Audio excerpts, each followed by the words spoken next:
काली बहू बनी 4 सौतनों की मालकिन। एक कामचोर कृतिका, तेरे हाथ टूट गए हैं क्या?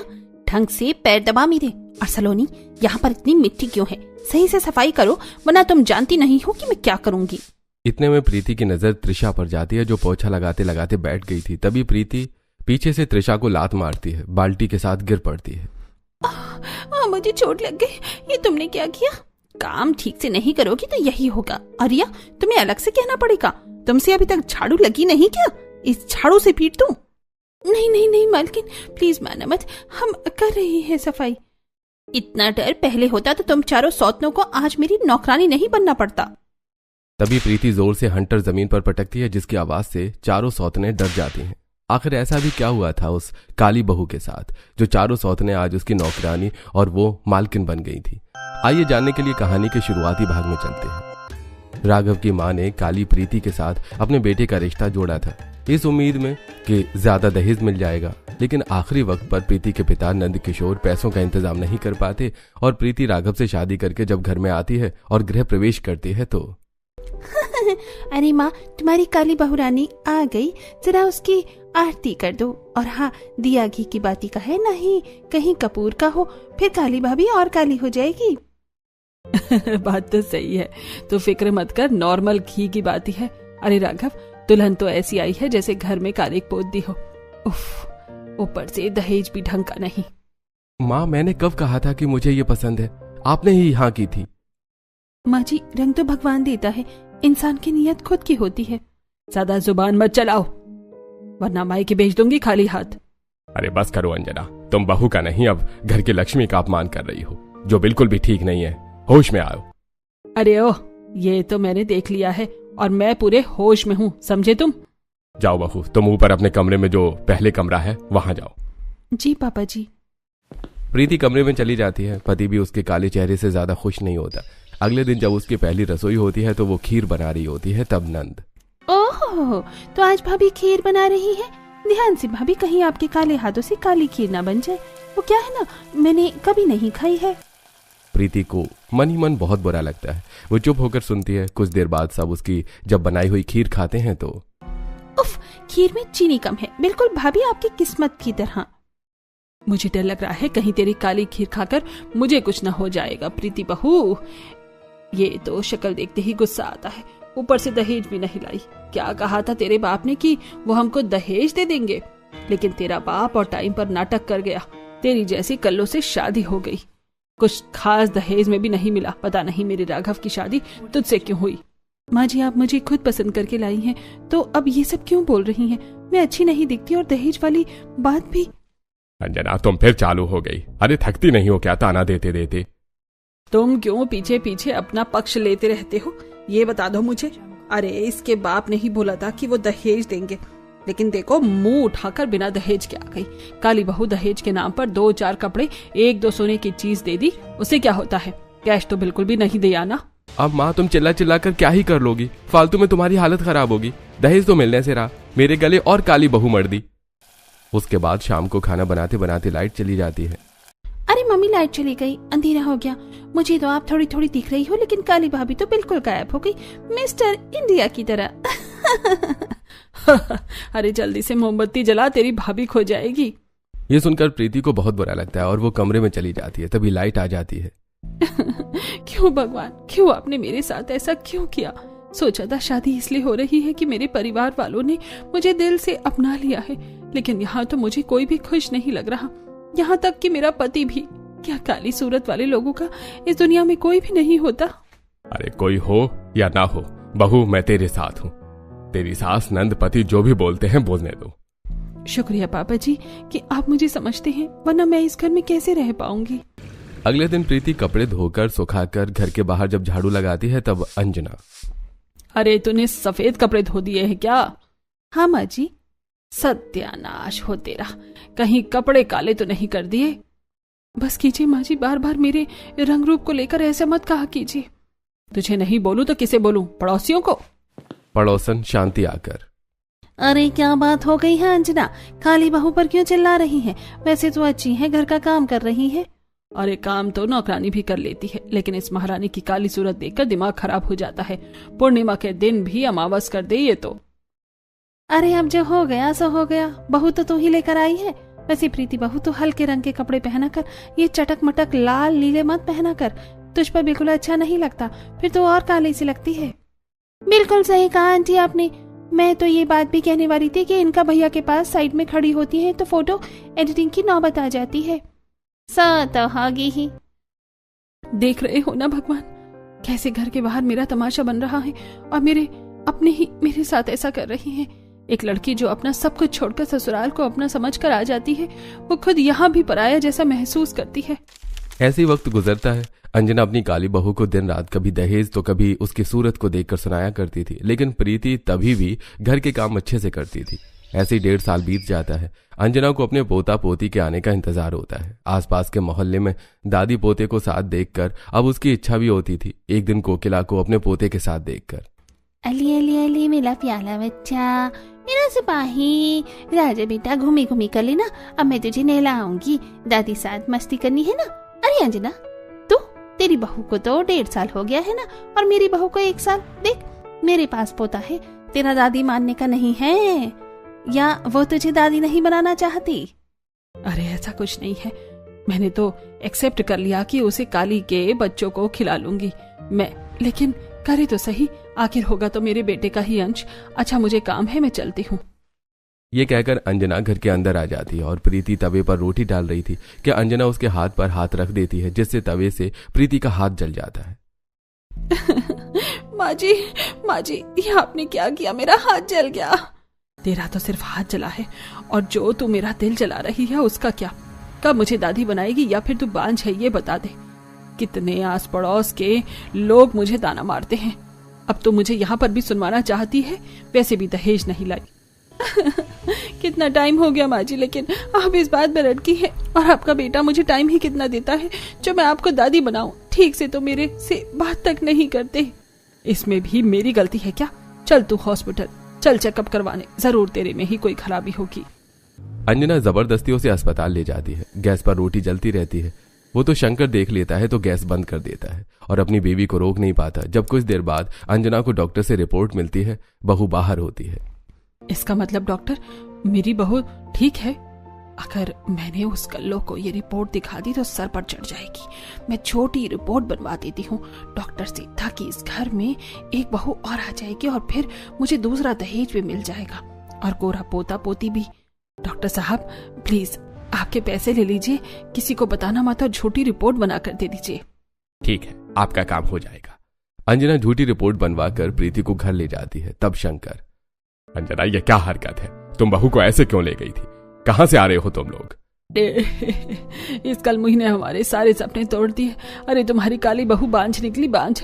मैं अब सब लोगों को क्या मुंह दिखाऊंगी कि ये कलूटन माँ भी नहीं बन सकती।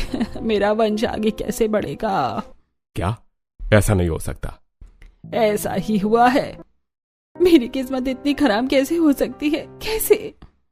सब मैंने फैसला कर लिया है, और ना तुम और ना तुम्हारी ये बहू बोलेगी। मैं अपने बेटे की दूसरी शादी करवाऊंगी, जो कम से कम हमें दादा दादी बनने का सुख तो देगी। अब माँ जी आप इस घर में मेरी सौतन लेकर आएंगी तो क्या इसमें भी तेरी परमिशन लूं? अब मैं वो करूंगी जो मेरे बेटे और इस घर के लिए अच्छा होगा। अंजना तुम बिल्कुल भी ठीक नहीं कर रही हो। शुक्र करो तुम्हारी बहू को इस घर से निकाल नहीं रही हूँ, यही बहुत है इसके लिए। कुछ दिनों में अंजना पंडित जी के पास जाती है लड़की देखने।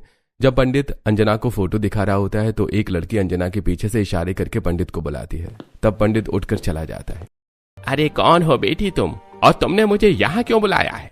पंडित जी ये पैसे रखिए, मुझे उनकी बहू बनना है। मैं उनके बेटे से प्यार करती हूँ। ये फोटो दिखाकर मेरा रिश्ता तय करवा दीजिए, और आप उन्हें कुछ मत बताना और गुण भी मिला देना। ठीक है बेटा, तुम्हारी दक्षिणा और लगेगी, तुम्हारा काम हो जाएगा। तब रिया पंडित को 1000 रुपए और देती है और पंडित अंजना को वो लड़की दिखा देता है। देखिए अंजना जी, ये लड़की आपके बेटे के लिए बहुत शुभ है और बहुत अमीर भी है। अगर शादी हुई तो मोटा दहेज लाएगी, और इसके तो गुड़ भी मिल रहे हैं। पंडित जी तो फिर शादी पक्की कर दीजिए। और कुछ ही दिनों में अंजना के कहने पर राघव रिया से शादी कर लेता है, और उसका गृह प्रवेश होते देखकर प्रीति को बहुत चुभन होती है। कल मुही खड़ी क्या है, मेरी बहू के लिए शरबत लेकर आ, बेचारी थक गई होगी। अंजना अब तो सुधर जाओ। अरे वो इस घर में काम नहीं करेगी तो कौन करेगी? अरे माँ जी ये कौन है काली सी? भाभी आपकी सौतन है, भैया की पहली वाइफ। जब भी तो हम आपको लाए हैं गौरी सी भाभी को। आप तो चांद का टुकड़ा ही, चांद का टुकड़ा। ओह अच्छा, अरे माँ जी मैं तो भूल ही गई कि ये आपको 20 लाख के कैश देना था और बाहर 40 लाख की गाड़ी खड़ी हो रखी है और मेरा दहेज का सामान भी ट्रक में रखा है। ला बहू, ये पैसे मुझे दे दे, मैं संभाल कर रख देती हूँ। हाय मेरे 20 लाख, ये बहू तो एक बारी में 70-80 लाख ले आई। अब तो मेरी ऐश ही ऐश है। अब तो मुझे एक हीरो का हार भी खरीदना है। देख ले, कल मुही इसे दहेज बोलते हैं। अब मेरा बेटा गाड़ी में ऑफिस जाएगा। हाँ माँ, ये तो है, पर मुझे आपकी पसंद बहुत अच्छी लगी। चलो रिया, हम चलते हैं। Of course darling. प्रीति ये सब देखकर दबे पांव कमरे में चली जाती है। अरे प्रीति, आपसे तुम्हारा ये कमरा नहीं है, ये लो अपना सारा सामान और वहां ले जाओ दूसरे कमरे में। बस जीती जी, यही सब देखना बाकी रह गया था। दिन गुजरते हैं। राघव रिया के साथ प्यार के लम्हे बिताता है। इसके साथ रसोई में तो कभी डाइनिंग टेबल पर हंसी मजाक करके मस्ती करता है और रिया, अंजना, सुरभि काली बहू से नौकरानी की तरह काम करवाते हैं। ओह माय गॉड, मेरे पैर में बहुत दर्द हो रहा है। अब प्रीति जरा मेरे पैरों की मालिश कर दो। वो क्या है ना, राघव जी के लिए स्पेशल लंच बनाया था, तब खड़ा नहीं होया जा रहा। ठीक है, मैं कर देती हूँ। और सुनो काली भाभी, मैं और रिया भाभी आज मूवी देखेंगी, तो जरा पॉपकॉर्न बना कर ले आओ। लाती हूँ। पहले प्रीति रिया के पांव की मालिश कर देती है और फिर रसोई में जाकर पॉपकॉर्न बनाती है। रात को राघव अपने कमरे में ताई निकल रहा होता है। उसे टाइम प्रीति कमरे से गुजरती है तो देखती है कि रिया राघव से चिपकती है। जान, मैं तुम्हारी टाई, बेल्ट, शर्ट सब निकाल देती हूँ, तुम क्यों मेहनत करती हो? वैसे हम हनीमून पर कब जाएंगे? अरे तुम बोलो तो जानू, अभी चल देते हैं। अभी इतनी सुंदर वाइफ मिली है मेरी तो तुमसे नजर ही नहीं हटती है, और वो एक है जिसे किसी को भी देखने का मन न करे। ये सुनते ही प्रीति अपना मुंह दबाकर कमरे में आ जाती है। भगवान जी, तुमने मुझे इतना निर्बल बना दिया कि मुझे इस घर में रहकर अपनी सौतन को पति की बाहों में देखना पड़ रहा है। कुछ दिन गुजरते हैं। राघव के फोन पर सुबह शाम I love you, meet me के मैसेज आने लगते हैं। ब्रेकफास्ट देते समय प्रीति, ये लड़की कौन है जो इनको आई लव यू के मैसेजेस भेज रही है? रिया तो यहाँ पर है। तभी सलोनी नाम से राघव के फोन पर कॉल आता है और वो वहां से उठकर बाहर चला जाता है। तब प्रीति, अरे जानू, इस तरह घर में बार बार कॉल मत करो मुझे, और ये मैसेज भी किसी ने पढ़ लिए तो। अच्छा ठीक है, मैं आ जाऊंगा आज ही तुमसे मिलने। ये किसको जानू बोल रही है? मेरा तो दिल बैठा जा रहा है। शाम को राघव सलोनी से मिलता है। देखो राघव, मैं किसी और से शादी नहीं करना चाहती। मैं मर जाऊंगी इसी फ्लाईओवर से कूद कर, अगर तुमने मुझसे शादी नहीं की तो। और तुम जानते हो, तुम ऑलरेडी 2 शादी कर चुके हो। अगर मुझसे नहीं की तो बहुत बुरा होगा। मुझे ले चलो। अरे नहीं नहीं, तुम अपनी जान मत दो। चलो हम मंदिर में शादी करते हैं, मैं घर पर सारी बात संभाल लूंगा। तब राघव सलोनी से शादी करके जब घर आता है तो प्रीति के साथ बाकी घर वाले भी राघव के गले में शादी की माला देखकर हक्के बक्के रह जाते हैं। ये क्या हो रहा है राघव जी? पापा जी देखिए, मेरे होते हुए इस घर में दूसरी सौतन भी ले आए हैं ये। अरे राघव, तेरा दिमाग खराब हो गया है जो तू तीसरी शादी करके एक लड़की और इस घर में ले आया। अरे मेरे से दोबारा कोई भी ये सवाल नहीं करेगा। मेरी मजबूरी थी, इसीलिए मुझे सलोनी से शादी करनी पड़ी, वरना वो मर जाती। शादी से पहले मैं उससे प्यार करता था। लेकिन राघव जी, मैं अपना प्यार नहीं बांट सकती।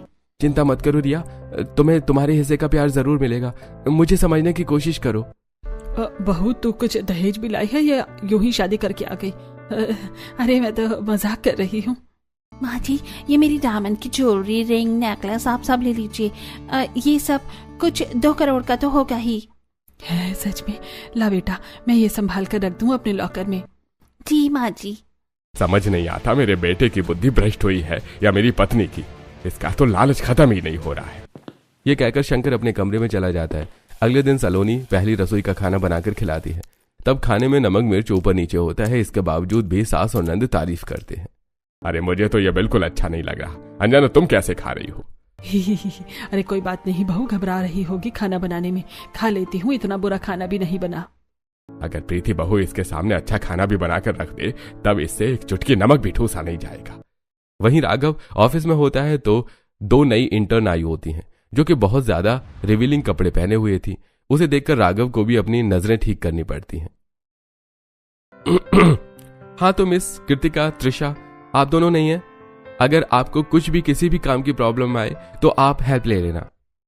Okay sir. ऐसा कहकर राघव चला जाता है और दोनों पर नजर रखता है और उनकी खूबसूरती के आगे पागल हो जाता है।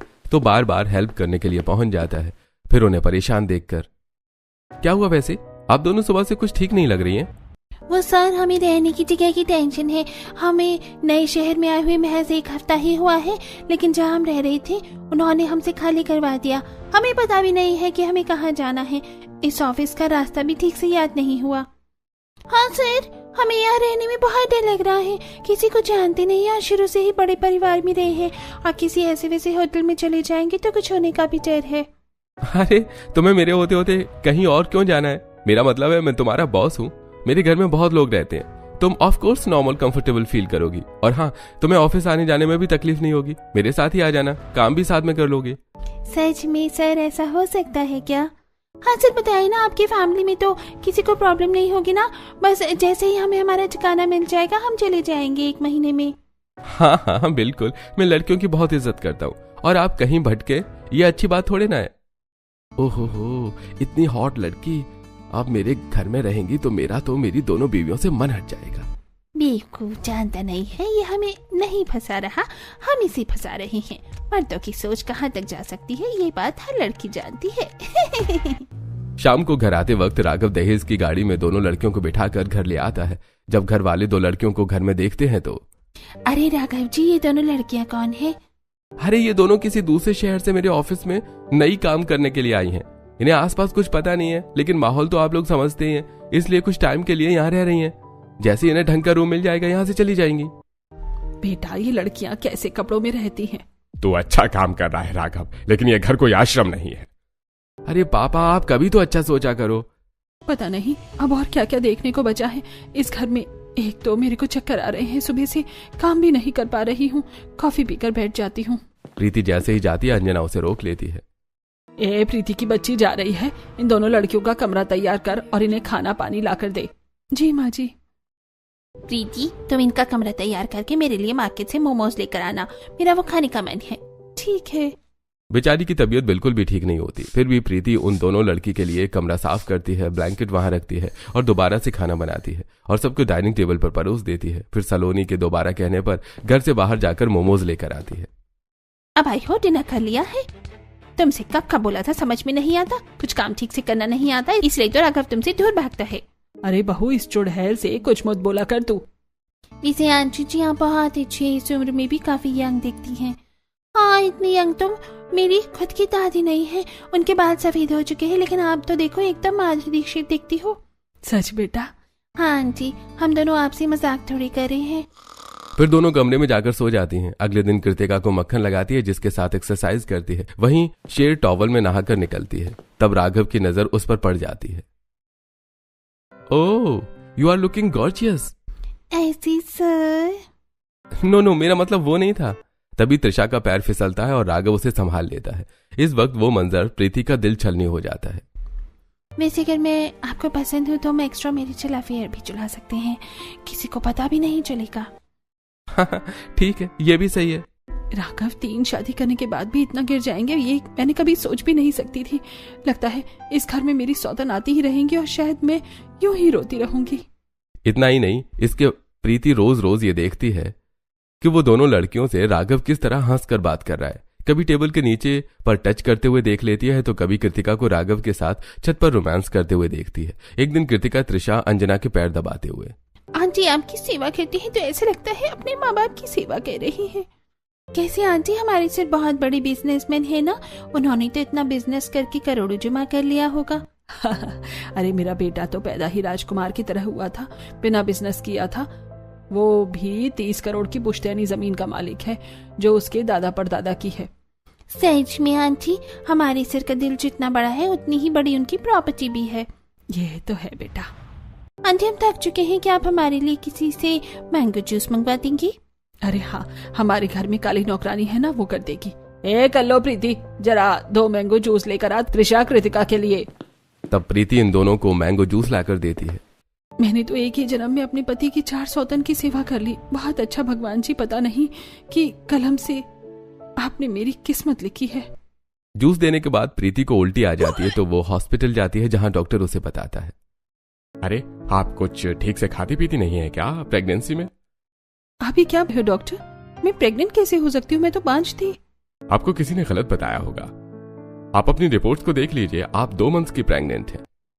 मैं मां बनने वाली हूँ। Thank you doctor.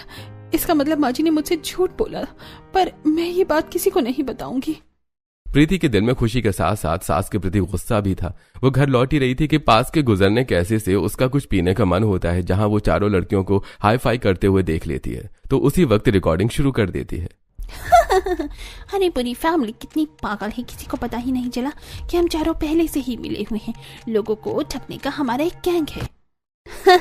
अरे मुझे तो सबसे ज्यादा बड़ा उस काली बहू के लिए लगता है। बेचारे को हम चारों कितना थका देते हैं, और उसकी सास ननद भी।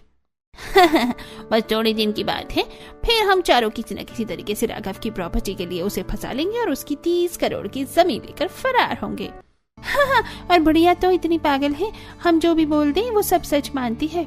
इसका मतलब ये मेरे पति की प्रॉपर्टी के पीछे आई है, चारों की चारों, जिसमें कि नाम भी हो जाएगी तो भाग जाएंगे और ये गैंग चलाती हैं। कुछ देर बाद जब चारों घर पर आती हैं तब प्रीति उनसे अकेले में बात करती है। क्या है, तुम्हें अपनी चारों सौतनों से मिलने का मन कर रहा था क्या? हाँ, तुम चारों को मुझे कुछ दिखाना था। प्रीति उन्हें वीडियो दिखा देती है, जिसके बाद चारों घबराने लगती हैं। ये वीडियो तुमने क्यों और कैसे बनाया? क्या चाहती हो? हाँ बोलो। सोचो, मैंने वीडियो पुलिस को दिखा दी तो तुम चारों को पकड़कर जेल में वो डाल देंगे। चार्जशीट फाइल होगी और मेरे पति ने भी जो मेरे साथ किया है वो भी जेल में जाएगा और तुम लोगों की जिंदगी बर्बाद हो जाएगी। इतनी यंग एज की हो, कोई शादी भी नहीं करेगा और तुम्हारे गैंग के बारे में भी सबको पता चल जाएगा। तो बस इतना चाहती हूँ कि मेरा मुंह बंद तभी रहेगा जब तुम चारों मेरे आगे नौकरानी की तरह काम करोगी। अगर घर में थोड़ी सी भी उफ या आह की ना तो घर वालों को भी बता दूंगी और पुलिस भी पकड़ कर ले जाएगी। ठीक है, हम तुम्हारा कहना मानने के लिए तैयार हैं। कुछ देर के बाद ही चारों नौकरानी की तरह काम करती नजर आती हैं। अरे ओ कलमुही, आज मेरा कड़ी चावल खाने का मन है तो बना कर लेकर आ। ठीक है माँ जी, खाना बन जाएगा। त्रिशा, कृतिका, सुन लिया ना तुम दोनों ने? जो रसोई में फटाफट जाकर कड़ी चावल बनाओ। अरे हमें ऐसे ब्लैकमेल नहीं कर सकती तुम। वीडियो बड़ी सी स्क्रीन पर चला दूं क्या, ये वायरल कर दूं? नहीं, ऐसा कुछ मत करना, हम कर तो रहे हैं। चल कृतिका। बड़ी दीदी यहाँ की धूल मिट्टी साफ कर दी है, अब क्या करना है? मेरे पैर दर्द हो रहे हैं और पैरों की मालिश कर दो। अरे रिया भाभी, सलोनी भाभी, आप दोनों इसका हुक्म क्यों मान रही हो? काम क्यों कर रही हो? अरे सिर भी हम दोनों से पहले तो राघव ने इससे शादी किया है ना, तो ये हमारी बड़ी बहन हुई, हमें इनकी बात माननी चाहिए। वैसे हमेशा यही काम करती है। ओह करो। अरे तुम दोनों काम मत करो, ये करेगी और तू कड़ी चावल क्यों नहीं बना रही? अरे माँ जी, कृतिका और त्रिशा आपको अपने हाथ की कड़ी चावल बनाकर खिलाना चाहते हैं, इसलिए, और दीदी की तबीयत ठीक नहीं है इसलिए मैं उनकी मालिश कर रही हूँ। आप जाकर आराम कीजिए। ये देखकर शंकर खुश होता है और प्रीति भी, और न चाहते हुए भी चारों सौतन को काली बहू की बात मानकर नौकरानी की तरह सारे काम करने पड़ते हैं। एक शाम राघव का दोस्त युवराज आता है और जब डिनर करता है तो चारों को देखकर चौंक जाता है। अरे ये चारों राघव तेरे घर में क्या कर रही हैं?